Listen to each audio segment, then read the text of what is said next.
what is a histogram? Okay, so it's a graph of the number of pixels in the entire image or part of the image. So the histogram separates each pixel into bins based on their grayscale or pixel value. So I sort of thought, and it's easier to look at it as paint chips. So when you go into a paint store, all of the paint chips are sorted. There's multiple colors on this chip, but they're all sorted based on color. And that's what a histogram does, is it sorts all of the pixels based on their grayscale.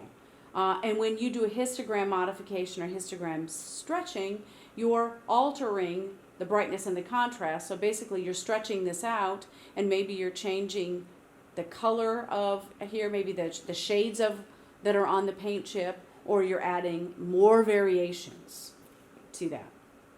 So remember, a wide histogram has more contrast. So a lookup table, we talked about this. This basically the perfect the perfect exam in the system. So it's already plotted the grayscales for the exam. So when you select AP abdomen, it's already got all the grayscales plotted on the lookup table. So if you do an AP lumbar under AP abdomen, it confuses the system because you've collimated off some of the pixels when you do an AP lumbar. So now it doesn't know what to do with those collimated pixels because it doesn't match the lookup table, the anatomical lookup table exam that's appropriate for an AP abdomen or an AP lumbar. So it confuses the system. So dynamic range is, we've covered this before, it's the range that that the system can respond, and that includes the hardware, which is the monitor, the computer, and it also includes the software. Contrast resolution is just the ability to distinguish between similar tissues, and then windowing is what we're used to doing. So just remember that window level controls the brightness and window width controls the contrast. So when we talk about initial gradation processing, so gradation is just a gradual passing from one tint of gray to another. So again, think of paint chips. So I'm going to go to this next slide for a second. So you can see there's a natural gradation that happens on these paint chips from here. So the bottom one is darker, and then it gradually gets lighter and lighter and lighter. So that's a gradation that happens in our image as well. So any shift, when it plots the grays in a graph, any shift from left to right is changing the brightness, and any shift from top to bottom is changing the contrast.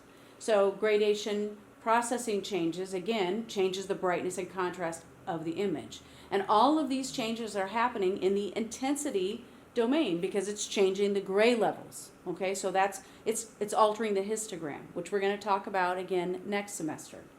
Skip pages 504, 505, 506, and then part of 507, and you can begin reading again on parameters of gradient processing. He adds a lot of extra information in there, a lot of fluff that you just don't need to know, and quite frankly, it seemed confusing. So parameters for gradient processing, basically there are 4 different things that they're looking for, 4 parameters that control the shape and position of this particular curve. And so the GT or gradient type is the overall shape.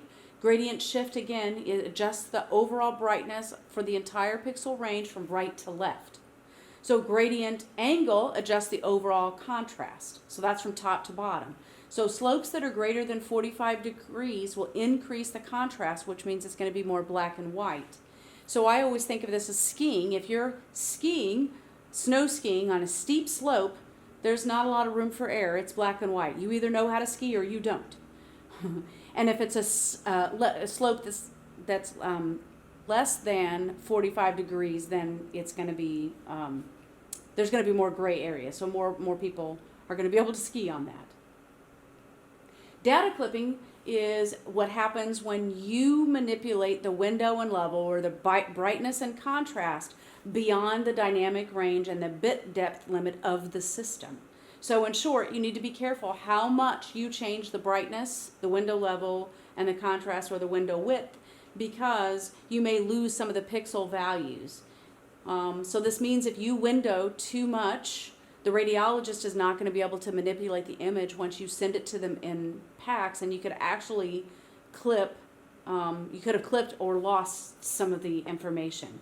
So just make sure that you're not doing anything. And we're going to continue a little bit more with with data clipping a little bit later.